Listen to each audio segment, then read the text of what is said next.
When, if at all yet, has it occurred to you that like you're the mentor? I realized it when you were writing a check. No.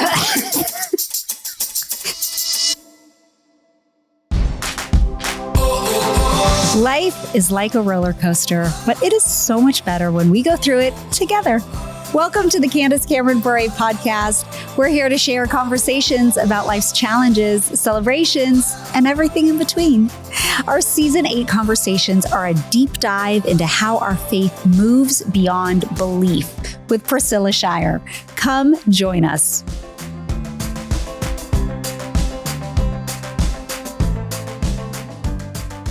Hey, Priscilla. How are you? I'm so good. We were just laughing as we came on set because it's hot. It is hot. There's a little air conditioning problem in the studio. You know, and nobody would know that because we look halfway decent, but all up under here, it's a situation. It's a little sweaty. Yeah. It's a little glistening, I should say, because we glisten. We don't sweat. Well, I sweat. I do too.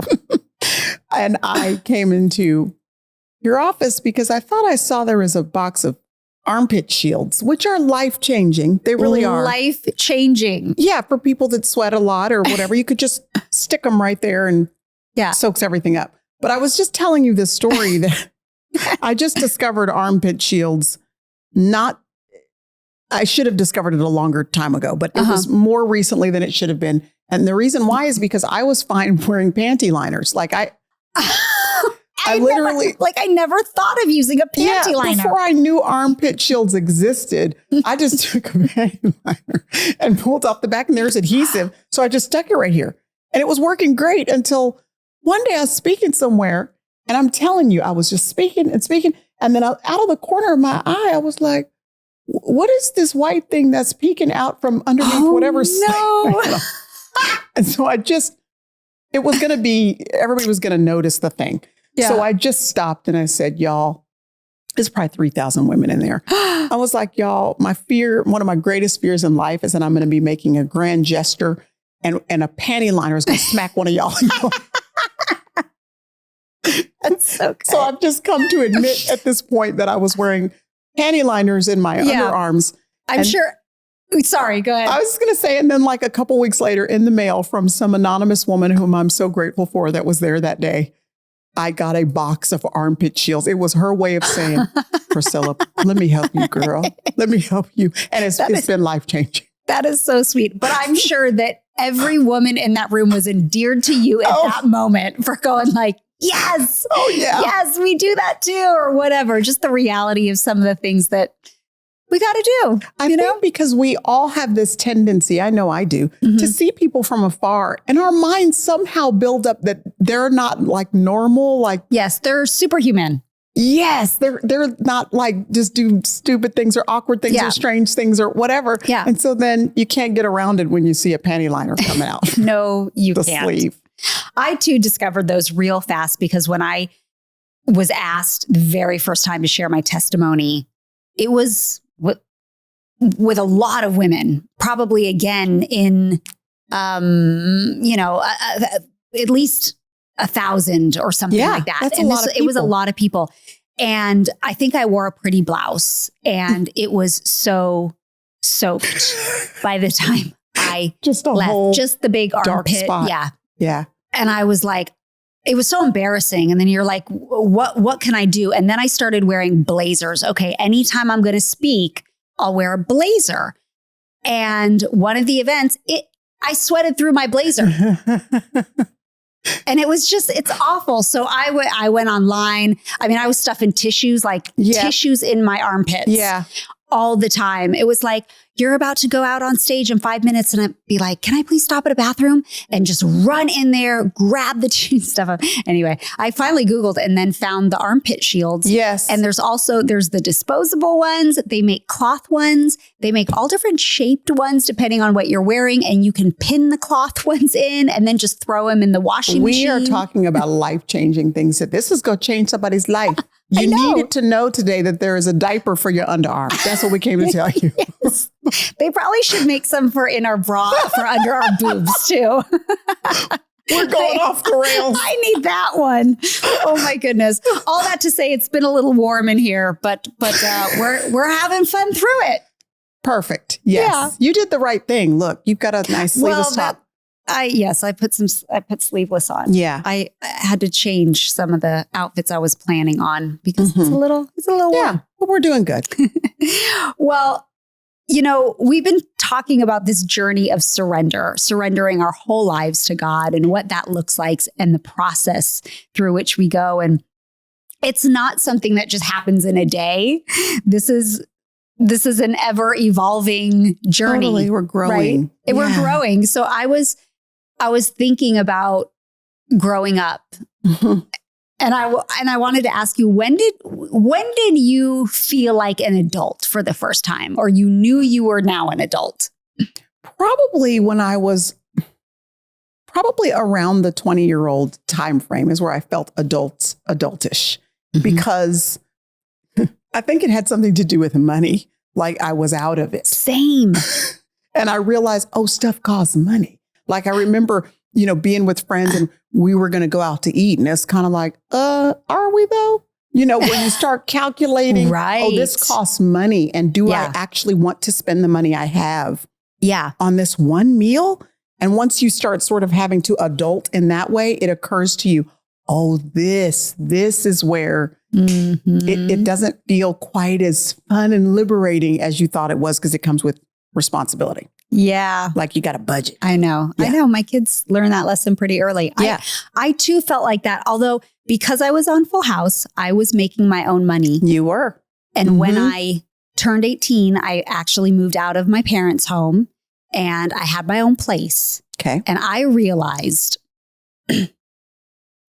I didn't know how to balance a checkbook. And I was like, but I have to pay the electricity bill. I'm laughing, Candace, because somebody needs you to explain what a checkbook is. Because you're right. You guys some of you don't even know what a checkbook is. They don't know what that ledger looks like. Ledger. Isn't that such an ancient word? There was a ledger on the flip side of the checkbook. And the fact you just said checkbook, it dated you a little bit. Hey, listen, I wrote a check this morning. Did you? Yeah. There's still a few places of business that want the check. And as opposed to an electronic transfer, they prefer the check. Yeah, they want a check and don't do like Venmo or seems Zelle riskier or whatever. To take the check because you don't know if it's going to clear. I know. But I legit wrote a check this morning. We're having a whole old woman conversation right now. It's happening. I know. Anyway, go ahead with your story, girl. That's what I realized. I didn't know how to do that. And it was just like, I need a lesson. Mom, Dad, how come you never told me? Yeah. And I have to pay that was such a massive responsibility to pay bills now. Same thing. But I didn't know the process of it. And then my girlfriend, Shalene, I talked a little bit about her last week. She came over because Shalene's maybe 5 years older than me. Okay. So she was kind of my mentor, And I was like, Shalene, how do I do this? She's like, buddy, we are going to Staples and we are going to get some like accordion folders. You might have to describe Staples and accordion folders. Okay. You're right.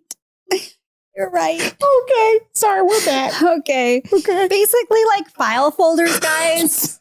Okay, file folders that have a bunch of files within one like box folder. Like an accordion. Like an accordion. And then they're alphabetized like A through C and D through F. And then there's ones that might just have numbers on them or ones that are blank and you could write in and fill in what you want to file. So anyway, she then went through this whole lesson like, hey, buddy, this is how we do it when we pay bills and you mark paid and you file it in this, if it's your, whatever, the gas bill, you file it under G. I'm like, okay. That was my first sign of adulting. Yes. And on this whole financial kick, I remember a very sobering reality that when I finally had a little bit of money and I never had like a I did temp jobs and stuff like that, independent contractor things when I was going through graduate school. And I was very mindful of the fact that there were taxes, and I was pulling out some to make sure I had the taxes, but I didn't calculate well. So I remember having just saved up. I literally had just saved up maybe $2,400. And it was, I was so proud. Yeah. Separately from taxes, I had saved up $2,400. And then I remember the tax bill came in and it was $2,526. And it wiped out every single dollar that I'd saved. And That's it was crushing. It was devastating and crushing at the time. That made me feel like an adult because I was like, who is Uncle Sam? He is not my uncle. He's not my family. I don't know this man. I know. Why do they call him uncle? Yeah, I don't know this man. Trying to Stop make him sound all nice money. and friendly, and no. Yeah. Anyway. Well, as we go through this journey, this week we're talking about everything for Jesus. Yeah. Hallelujah. Hallelujah. Everything. Yeah. All the things. So tell us, how are we doing life? But everything is for Jesus, about Jesus, like what? Yes, it's asking yourself, is there anything that I prioritize more than him? Most of the time, you really don't know until he's asking you to release something. And it's not only whether or not you will, it's what's the response time before you do. How long does it take you to wrestle before you're willing to let go? Yeah. Whether it's of a direction that you thought your life was headed in and you can feel the Lord shifting, you're going in a whole different direction. Or the expectation you had of what your family dynamic was going to look like. And then you have a child maybe that has a disability, or you have a marriage that has a struggle that you didn't even consider that this marriage was going to have. And your whole experience and the culture of your family is completely different. And now the way you have to devote your time, your energy, your focus is completely different than what you had in mind. Are you willing to let go and move on with God in this direction? Or are you holding on tightly to what it is? So everything, the way you spend your money, your entertainment choices, how you focus your time and attention.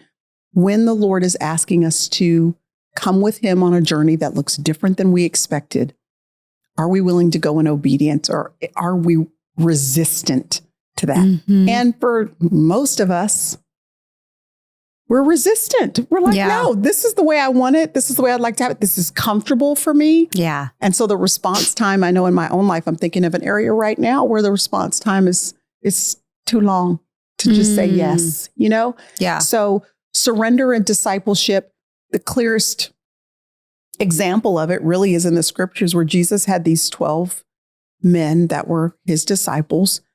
And the call looked like this: leave everything and follow me. And because he was here physically at the time, there was more clarity to them on what that meant. Like to us, sometimes it's so figurative and theoretical that we can't actually put concrete fingers to what it looks like to follow Jesus. But when we look back at the model of what discipleship was then, we see it clearly, because leaving everything to follow Jesus was not in theory. It was leave your home, leave your people, leave your comforts, leave your the cadence that has been the regularity of your life. Leave it and come walk with me. They had to decide, were they willing to tether themselves to him that completely, to where everything else in their life took second place. So it's the same thing for us. Are we willing to prioritize him over and above? And only we know the contents of our heart and whether or not it's situated and postured that way. When you even describe the disciples literally having to leave everything, it just pales in comparison to what God may be asking of me to give up. Yeah. So when I think of that, so I'm like, Candace, would you have the strength to actually just legit leave it all? Like, I don't know. Yeah. I completely agree. And I read books like Jesus Freaks. Do you remember that book? It's by an organization called Voice of the Martyrs, where they are diligent about encouraging people who live in different parts of the world where they are being persecuted in the most horrendous ways for their faith. Yeah. And so they've chronicled in, I think, 3 volumes now. Gosh, I'd encourage everybody to read Jesus Freaks, because they've chronicled modern day stories and old stories, ancient stories of people who were imprisoned, of people who were killed, of people whose families were taken away from them for their faith. And just to your point, when you read what some people have to go through to follow Jesus because of the context that they're in, what we have to go through, what we have to lose a little bit of our pride or ego or being isolated or ostracized from or marginalized, it pales in comparison to what some people have been and have been required to give up because they refuse to say that they are not believers in Jesus Christ, or they refuse to give up the copy of their scriptures and not have an opportunity to read the Bible. And we have 5 copies in our house and may or may not get to it. Right. And so it's just sobering to think of what some people really now, current day, are going through. To give it all for Jesus. It is. And then, I mean, I bring that up because it does pale in comparison to what I may have to give up. But I will say that on the flip side, I don't want anyone listening thinking like, oh, if I don't become a missionary today and literally leave my house and pack up my kids and we just, that may not be what God is calling you. So that's not the expectation. Yes. Yeah. Absolutely. I want to talk a little bit about discipling. Have there been people that have discipled you in intently, or anyone that has discipled you sort of indirectly? Yeah. I've been in front of the camera my whole life, so I'm pretty seasoned as to what makes me feel comfortable on and off screen when it comes to makeup. So I was pleasantly surprised and delighted by Adele Natural Cosmetics. Adele carries everything for your daily skincare needs, as well as color cosmetics and so much more. They offer personalized customer service with real people, and they even provide complimentary foundation color matching. All you have to do is reach out to customer service and ask. I have personally been using the highlighter glow stick and the bronzer stick. Both products are super creamy, but not in a way that's overpowering, and they blend to perfection. And not to mention how long they both last, even on some of the busiest days. So follow Adele on Instagram. That's at Adele Natural Cosmetics for lots of tutorials, behind the scenes, and encouraging content. And then use my one-time use code for 25% off your first order. Use the code Candace for 25% off your first order. We've seen it in the movies, the search for a fountain of youth said to restore one's youth or cure anything. Newsflash, it was never found. But hey, there is a supplement called collagen, and Ancient Nutrition provides 3 different flavors: chocolate, vanilla, and pure. Ancient Nutrition's multi-collagen advanced lean is delicious and easy to work into your daily routine by mixing it into your morning coffee, matcha, or your favorite smoothie. This formula is powered by clinically studied ingredients that promote fat loss and healthy weight management. Ancient Nutrition's mission is to create high-quality protein supplements that combine the best research with modern formulas. Collagen can reduce joint discomfort and improve the look and growth of your skin, hair, and nails. And right now, Ancient Nutrition is offering 25% off your first order when you go to ancientnutrition.com/CCB. That's ancientnutrition.com/CCB for 25% off your first order. ancientnutrition.com/CCB. You know, peppered throughout my life, sometimes hindsight is this beautiful gift where you get to look back and see the beauty of something that you may not have noticed in the moment. And in hindsight, I see these women who the Lord peppered throughout my life that had it not been for their mentorship, discipleship, investment, I don't know what the shape of my life would be now. But everyone from a lady named Kim, who when I was 16 and she was 26, she's about 10 years older than me. And she was, this single corporate woman who loved Jesus, beautiful, vibrant, joyful. And I just remember her saying to my mom, "Hey, Miss Lois, can I take Priscilla out for lunch after church today?" And I'd go with her and we'd go to her apartment, which I thought was so cool that you have your own apartment. Mm-hmm. It was real cute, decorated. And she talked to me about her work. And then if she was dating somebody, we'd have conversations about that. She'd ask me if I liked somebody, or we'd go swimming or to the Fort Worth Water Gardens or to the mall. And in hindsight, I realized what I thought was just girl time was discipleship time disguised as girl time. Any 26-year-old that is paying attention to a 16-year-old, it's not just because y'all are buddies. It's because that 26-year-old is making it their business to place value on them. Yeah. That is remarkable that she would be selfless enough, because that's your 20s. You're self-focused. You're building your thing. You're doing your thing. You know, everything's about you.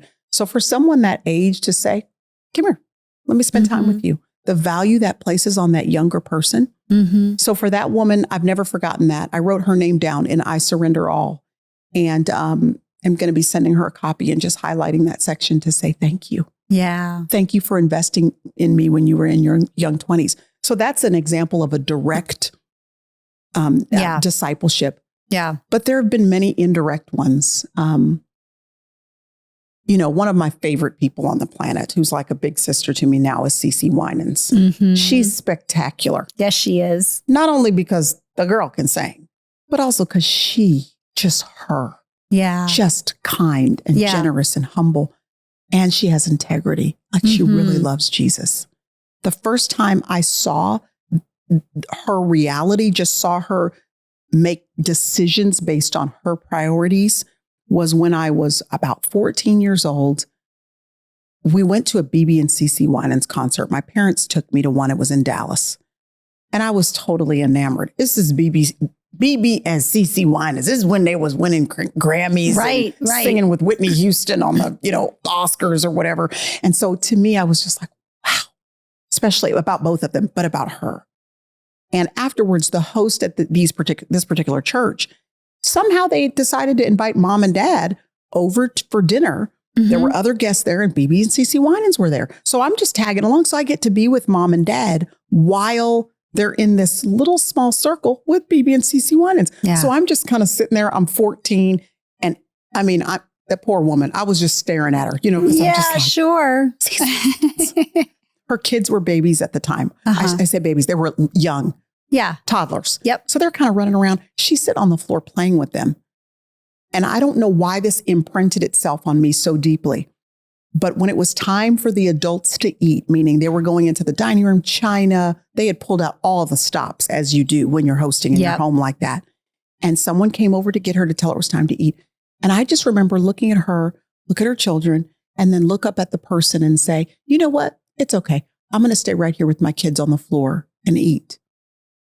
And I watched this woman eat from a paper plate off the floor with her kids while everybody else. And I think she went in there at some point, but originally she stayed right there with her kids. That marked me so deeply that this woman, there was no diva in her. I'm not going to leave my kids somewhere else while I go do the thing. And I'm sure there were other reasons why she made that choice in the moment.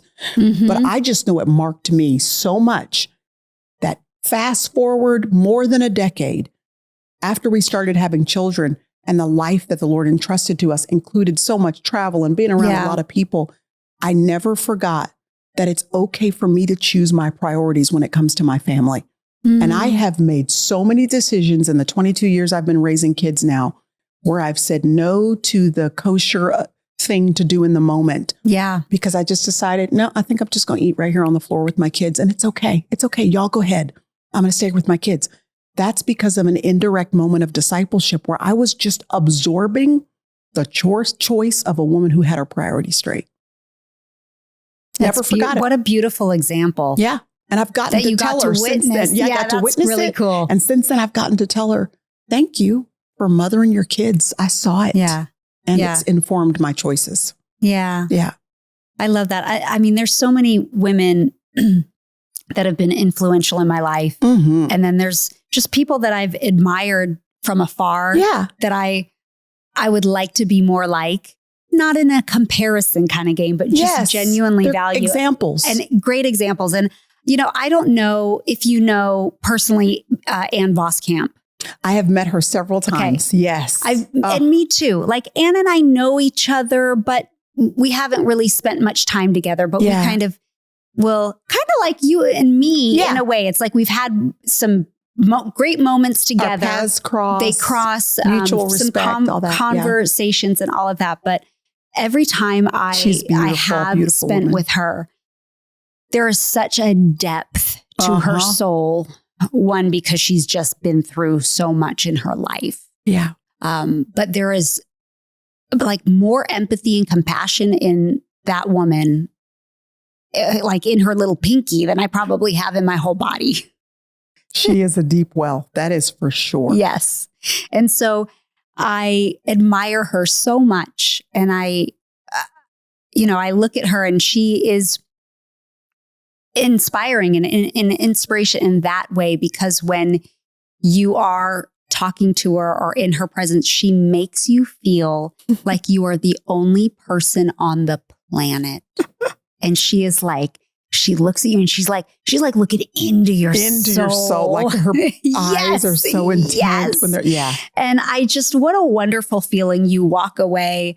I've just always felt blessed by the time I've had with her, and I've just observed her with other people. And from the little time I've spent with her, she is that intentional with every person. I can look at a room, and when she's talking to someone, she is talking to that person. And I love it. I love it so much. And I can look at someone like her and be like, what a great example for me. Mm-hmm. It's a great reminder for me. It is. Because I want to be that way. Whether I'm sitting with my kids, I want to be intentional with my time, or I'm at work, I want to be intentional and make everyone feel seen.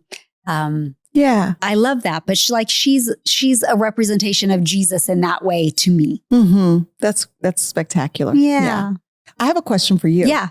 When, if at all yet, has it occurred to you that like you're the mentor, like almost like that you're the, not the older woman, but that it's not just about you being poured into, but like have you had these moments where it dawns on you, oh my goodness, I'm the person now that is the elderish one, and I should be intentionally keeping my eyes out for younger women who the Lord puts in my sphere that I'm supposed to be pouring into, like somebody did me when I was 20 years old or whatever. Priscilla, it's like funny you asked this. It just popped into my mind that I realized it when you were writing a check. No. When I pulled up my accordion folder. That should have been the moment when it happened, girl. Should have. You know, when you're typically in elementary school, and you get there's a day that kids have, or a week, and they have to write a report on a famous person or someone they admire or someone that has had an impact in the world. Priscilla, how did I get on this report? How did I get on the list? It is the most flattering thing ever. And also sobering. But so sobering and surprising. Totally. So I've had people send me the cutest pictures. Yes. They're like, here is my 8-year-old daughter, and they had to pick a hero for the day, and they chose you. And I'm like, it makes me want to cry. Mm-hmm. And I'm like, who am I to be a hero of someone's? And then typically they'll say like, they love that you're a strong Christian woman. They love television, or they want to be an actress one day, but they love that you love Jesus and stand up for your faith. Mm-hmm. And I'm like, what? Yeah. And then the little kids dress up like D.J. Tanner. They kind of put 80s clothes on, and I don't know. It is the cutest. And even my neighbor's daughter, which I had no idea, it was part of what sealed our friendship, is that her daughter at that same time, it's like 3rd or 4th grade, they did the hero thing whatever. And she chose me and dressed up like me. And I was like, what? Like we weren't even close friends. And then when she came over and she's like, Liv really wanted to show you these pictures, but she dressed up like you. And I'm like, wow. But it was sobering in the sense that I'm like, I'm a mentor to, I can understand it more in maybe college age because I'm also a businesswoman. And I love that aspect of life when I now am in a position to mentor young people that are, want to establish business and lead it as a woman of faith. Yeah. But when I see, I've forgotten and haven't even realized that I'm an example to these really young girls. And that's the beauty of this long-standing television show called Full House that God put me in. Yeah. And I'm like, who would have thought 35 years later, they're still little kids watching it for the very first time. Isn't that something? And then their parents go, she loves Jesus. And then it just like changes everything. I'm like, what a blessing. That's awesome. That's great. Thanks for asking that question. That was cool. And I totally get it too, just so you know. February is Black History Month. And I will get things like that too from kids that for Black History Month, I was the person they wrote about or drew a picture of. And I'm thinking, what? Harriet Tubman is who we're, Maya Angelou. Like we've got people to celebrate here. And so it is kind of like, when did this happen? That I might be in your mind as someone that could be a mentor, could be an example of excellence in some way or honoring God. I mean, wow. So it does kind of make you wake up and go, oh, I'm not like the baby of the bunch anymore. Yeah, I know. It's so great. It's checks and stuff. We are ready for a listener question. This is from Michelle. And she says, I want to be the best wife, mom, friend, ministry partner that I can be. And with 5 sons. Oh my goodness. That's amazing. That's a spectacular thing. She's a boy mom. Said, I want to use my emotions for the best possible outcome and not be ruled by them. How do I prepare to be a mom-in-law who blesses and builds a friendship with the new family members coming into the family? I hope you have a response for that, Candace. I guess this one's for me. This is for you. I'm a brand new mom-in-law. You are. Or as I like to say, mother-in-love. Yes. Help us with this. Okay, let me think about this. How do you prepare to be a mother-in-law? Well, here's what I've seen in my life, and here's what I've taken from it to apply to my own relationships with my children's girlfriends, boyfriends, spouses, whatever, wherever they're at in life. Yeah. I've seen relationships as the mother and father-in-law that don't particularly like who their child is with. And ultimately, I've never really seen it go well in the sense that if someone's going to be pushed out, it's usually the parents because they are forming their new life together and it's their life. It's not our life. Even if it's not what we hoped for or dreamed for them, it's theirs to live. So the parent is the one that loses. And the parents lose. And so I've seen that happen with several people in my life. And my mom and dad have seen that too. So their approach for us was always, and which is the approach that I take too.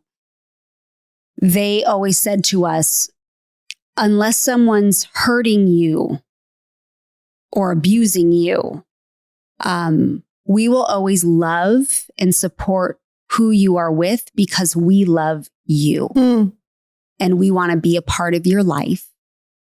And so we are here for you in the good and the bad and,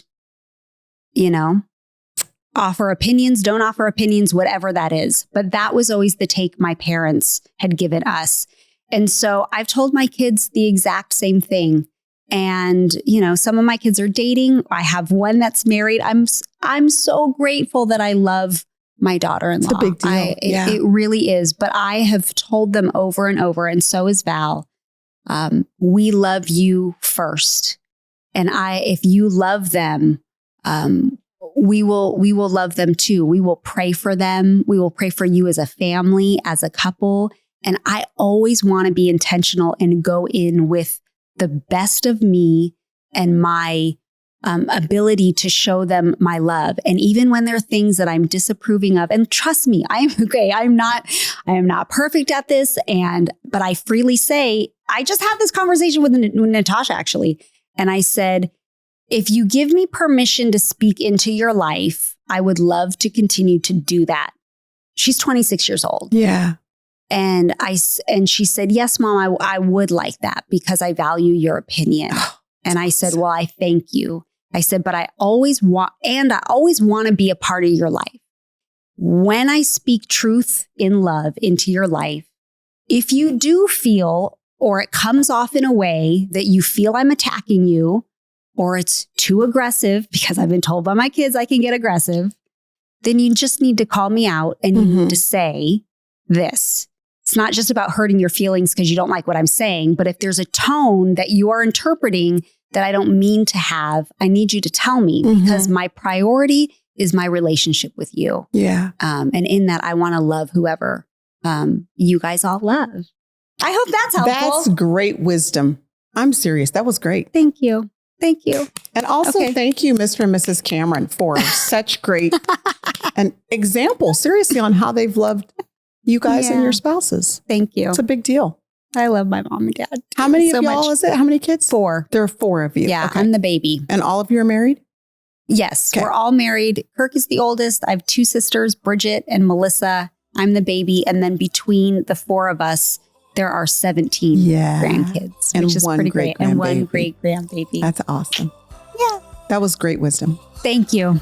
Well, that's it for this week. And next week, we're going to dive a little bit more into discipleship.